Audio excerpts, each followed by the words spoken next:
Okay, everyone, welcome to break. I'm kind of nervous since it's my first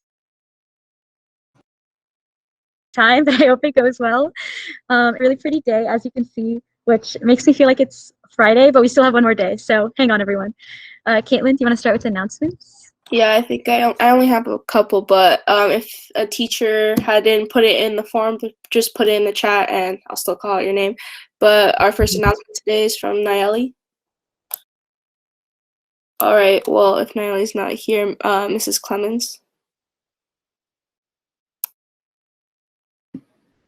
All right. Today I have a very special announcement. I have some medals to distribute to my students in class that are to the recipients of the gold and silver recipients for the National Latin exam.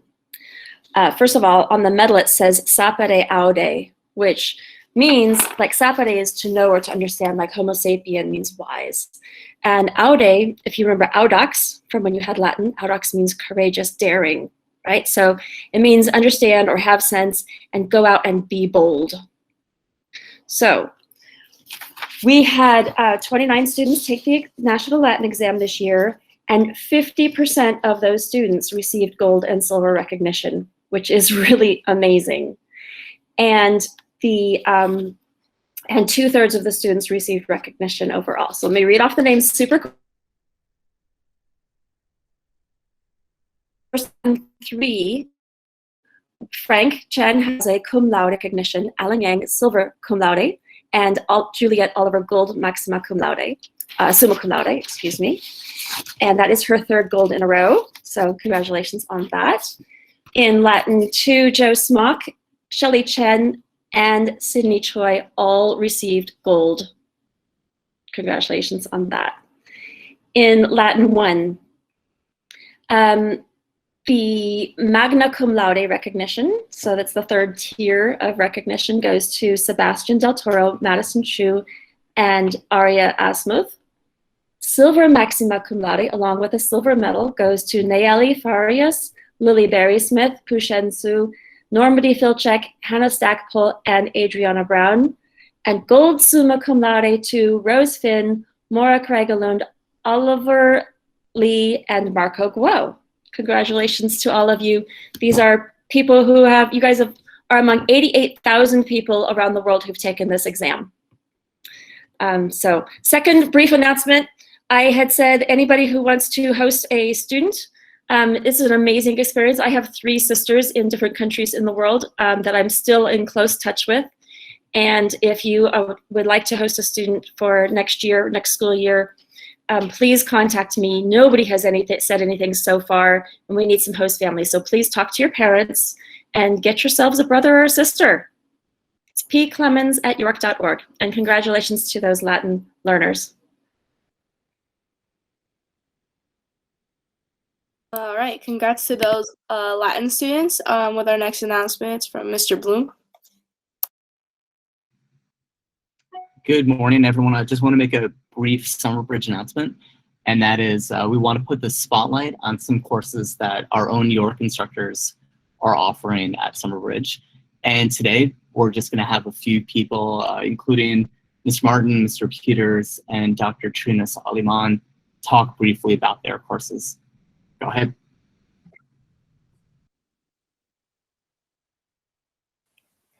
I could start, I suppose, or who, Ian, do you want to talk about photography first? Go right ahead. Why not? So I am going to be offering a photography class. Wait, that's so weird. Look at that. My phone just disappears on my screensaver. Anyway, you all are taking photographs with your phone. So I imagine that all of you probably have a little bit of room, or actually a considerable amount of room for improvement on that skill set. And so I'm going to be teaching a photography class on the weeks of June 28th and the week of July 19. And I'm going to teach you how to make great photographs with your phone. And that is a skill set you can use no matter what kind of camera you happen to have. So bring your phones, sign up, and I hope you all will join us. Thank you.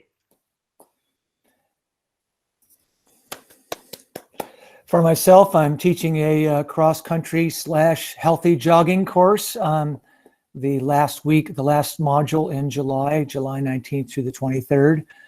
You'll learn about what's known as Nico Nico running or happy jogging, which is very popular in Japan.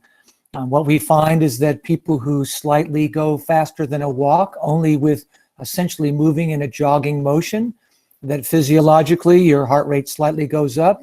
It's very good for your cardiovascular system, good for your holistic health, good for oxidation of your brain, and at the same time builds aerobic stamina that will help you should you want to go climb Half Dome or do some other fascinating thing some other time in your life. At the same time, it lays down what's known as aerobic capacity for should you decide that you want to enter the world of interscholastic sports and compete in cross country or track coming up in the school year. So that's what the cross country module will be. It'll help you address a sort of a holistic lifestyle that may be something you'll do for most of your life following the course. So that is my plan, and that's what we're going to be doing. Thank you very much.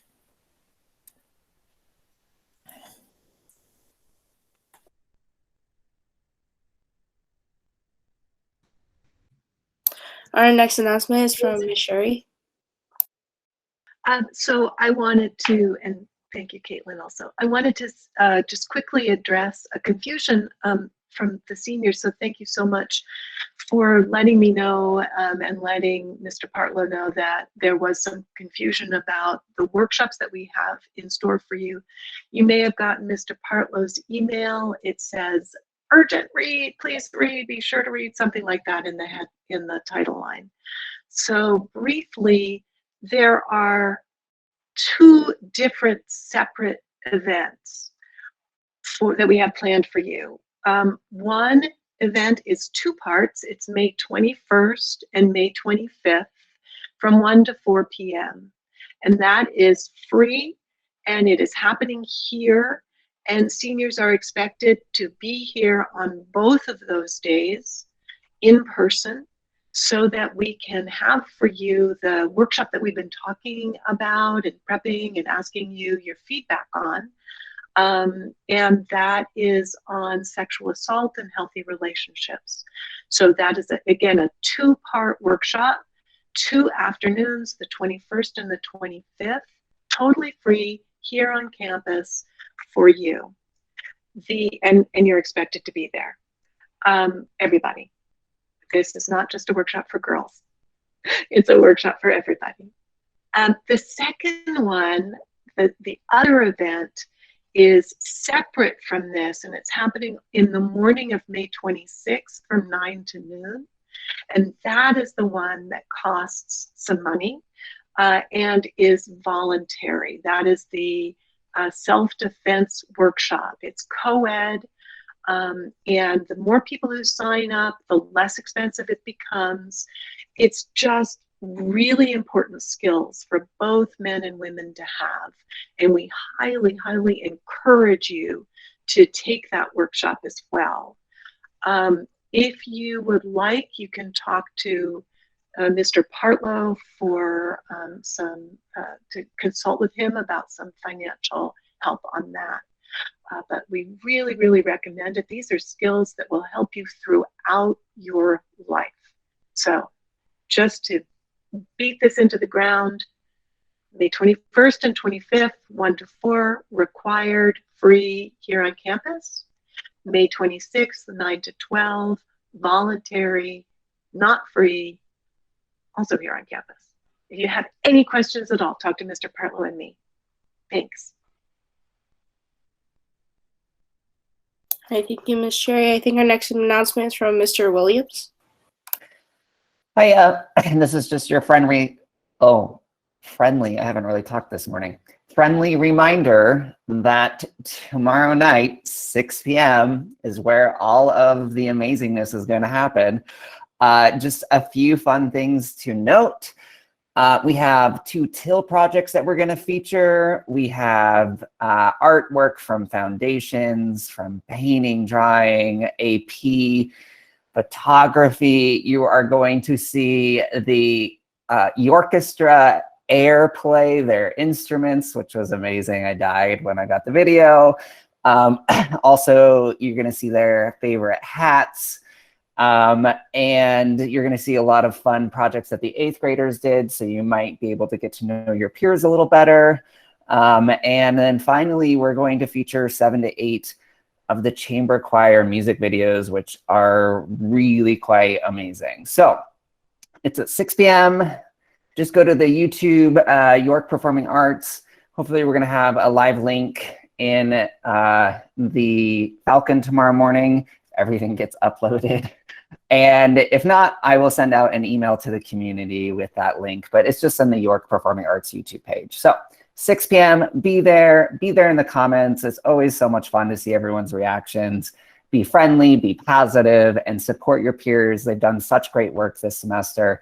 And yeah, it's a celebration. And I know we can't come together still, but this is like a great way to bring the community together, bring your parents, see what you're doing and seeing what your peers are doing. So join us 6 p.m. tomorrow. That's your last announcement from me.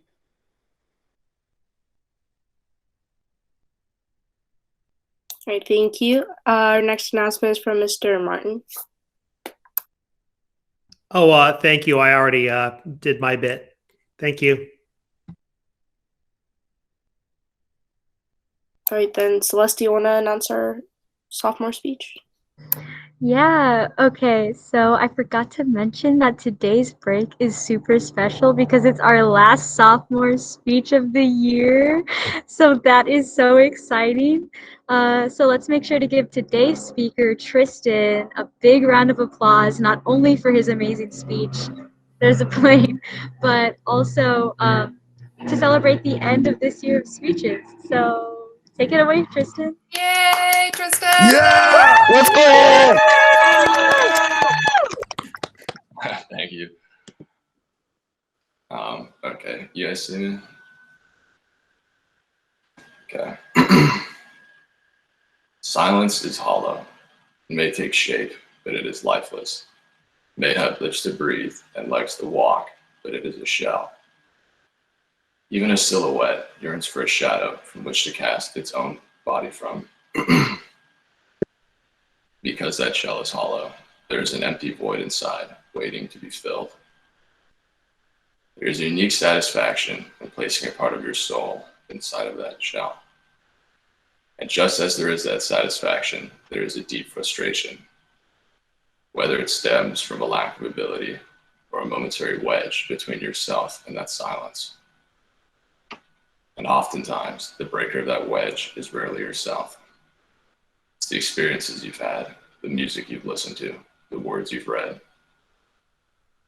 A mute man may write beautiful lyrics, but he can never sing. He can never truly break the wedge between himself and that silence. He needs someone who can do what he can. Perhaps there is a singer who is lame, so the mute takes him upon his shoulders and lifts him to a height that he could never reach before. Perhaps the disabled man is inspired by the mute's strength, and in turn, the mute is inspired by the disabled man's voice.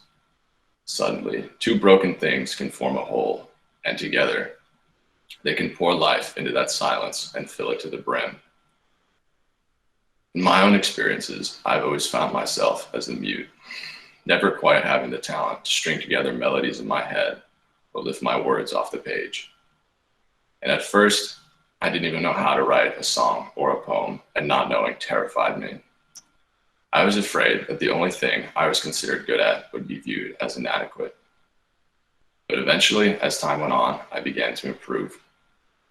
However, I always relied on an already made song to sculpt the silence. I would take the melody and mold a statue out of it. But regardless of how I change it, it would always end up as a pale imitation of another's work. And so the more and more I wrote, the more discouraged I felt. It seemed as if I only had the talent to imitate, not create.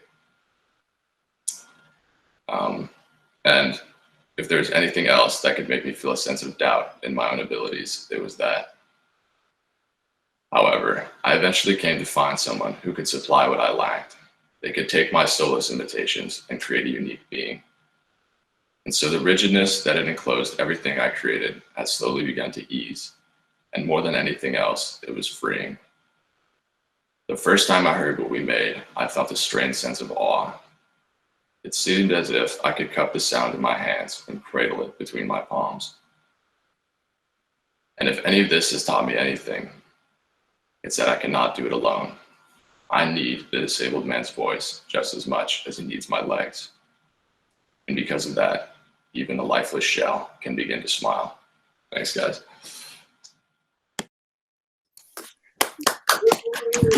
Yay! Yeah. Wow.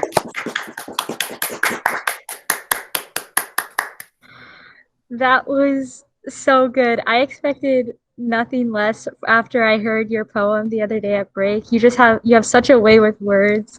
I don't know if that sounds cheesy, but it's true. That speech was beautiful. Well done. It was a great way to end this year of sophomore speeches. So thank you so much. Before we end today's break, I just wanted to give a huge thank you to all of our teachers because it's Teacher Appreciation Week. I just wanted to say thank you all for everything that you've done this year, navigating around COVID-19 and the huge classroom and teaching changes that happened because of the pandemic. Y'all are just absolutely incredible. So thank you so much for all the hard work. It is so, so appreciated.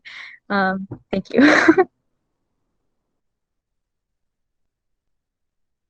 Yeah, thanks to our teachers, always send out a thank you to them, especially this week since it's Teacher Appreciation Week. I believe that's the end of our break. Congrats on finishing sophomore speeches, all sophomores. Have a great rest of your day and go to class.